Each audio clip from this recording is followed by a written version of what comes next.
दोस्तों ईडी के रेड के बाद रिलायंस पावर और रिलायंस इंफ्रा दोनों स्टॉक्स 5% लोअर सर्किट पे लॉक हो गए हैं। लेकिन सवाल यह है, क्या ये गिरावट सच में जस्टिफाई होती है? चलिए पूरी कहानी समझते हैं। दोस्तों मैं यहाँ पे आपको कोई भी स्टॉक बाई या सेल करने का रिकमेंडेशन नहीं दे रहा हूँ। मेरा मकसद सिर्फ इतना है कि मैं आपको स्टॉक मार्केट न्यूज ऐसे समझाऊंगा ताकि आप आपका खुद का इन्वेस्टमेंट डिसीजन खुद ले सके। दोस्तों अगर आप हमारा चैनल पर नए हैं तो हमारे चैनल को जरूर सब्सक्राइब कीजिए। आपका एक क्लिक हमें मोटिवेशन देता है आपके लिए और भी बेहतर कंटेंट लाने के लिए। दोस्तों यहाँ पे आपको मिलेगा stock market news long term investment का नजरिए से, क्योंकि दोस्तों मुझे पूरा यकीन है कि आपको financial freedom long term investment ही दे सकता है। दोस्तों 24 जुलाई को ईडी ने अनिल अंबानी ग्रुप के कई ऑफिसर्स और घरों पर रेड किया है। ये रेड 3,000 करोड़ के एक पुराने लोन फ्रॉड केस के सिलसिले में थी। 2017 से 2019 के बीच यस बैंक ने रिलायंस कम्युनिकेशन और रिलायंस होम फाइनेंस को लोन्स दिए थे। जांच में पता चला कि ये पैसा शेल कंपनी के थ्रू डाइवर्ट किए गए थे। शेल कंपनीज मतलब जहाँ पे कोई रियल बिजनेस नहीं रहता है। कुछ रिपोर्ट्स के मुताबिक बैंक ऑफिसर के साथ भी मिलकर रूल्स को वायलेट किया गया है। अब ईडी मनी लॉन्ड्रिंग के एंगल से इस केस को प्रोब कर रहा है। दोस्तों यहाँ पे इम्पोर्टेंट बात यह है कि ईडी की इन्वेस्टिगेशन रिलायंस कम्युनिकेशन और आरएचएफएल तक सीमित है, ना तो रिलायंस पावर ना ही रिलायंस इंफ्रास्ट्रक्चर का नाम एफआईआर या रेड रिपोर्ट में डायरेक्टली आया है। तो फिर स्टॉक क्यों गिरा है? जब भी किसी बिजनेस ग्रुप पर ईडी या सीबीआई जैसी एजेंसी एक्शन लेती है तो उसके सभी लिस्टेड कंपनीज में इन्वेस्टर पैनिक फैल जाता है। इसे कहते हैं ग्रुप लेवल सेंटिमेंट हिट।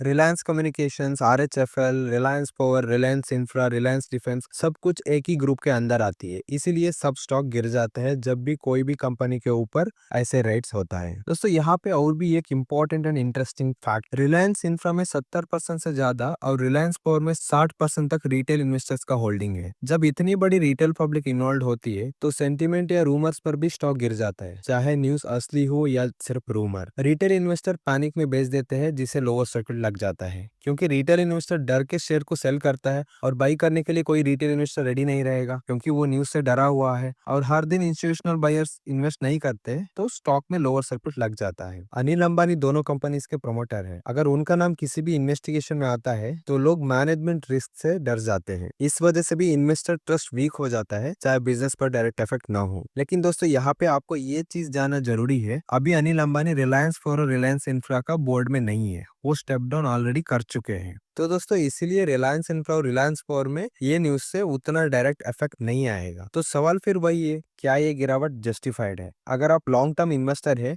तो इस समय गिरावट का रीजन ज्यादा सेंटीमेंट ड्रिवन है, ना कि फंडामेंटल। कंपनी का फंडामेंटल में कोई डिफरेंस अभी आया नहीं है। कंपनी का फ्यूचर प्रोजेक्ट वैसा का वैसा ही है। अगर आप इन्वेस्ट कर चुके हैं तो पैनिक में बेचने की जरूरत नहीं है लग रहा है, और अगर एंट्री लेने का सोच रहे हैं तो क्लैरिटी आने तक वेट करना बेहतर रहेगा। कंपनी के आने वाले फंड रेसिंग प्लान और Q2 रिजल्ट पर नजर रखिए। दोस्तों यहाँ पे रिलायंस पावर और रिलायंस इंफ्रा में स्टॉक का प्राइस का गिरावट की वजह ईडी रेड है, लेकिन इन्वेस्टिगेशन किसी और एंटिटी का खिलाफ है। इन्वेस्टिगेशन तो रिलायंस कम्युनिकेशन और आरएचएफएल के ऊपर है, ना कि रिलायंस पावर और रिलायंस इंफ्रा के ऊपर। शॉर्ट टर्म में पैनिक सेल हो रहा है, लेकिन लॉन्ग टर्म के लिए ये एक ऑब्जर्वेशन पॉइंट है, ना कि एग्जिट सिग्नल। दोस्तों आपका भी कोई कमेंट में जरूर बताइए, और वीडियो अच्छा लगा है तो लाइक करिए, शेयर करिए, और ऐसे ही stock market news long term investment का नजरिए से जानने के लिए हमारे चैनल को जरूर सब्सक्राइब कीजिए। मिलते हैं अगले वीडियो में।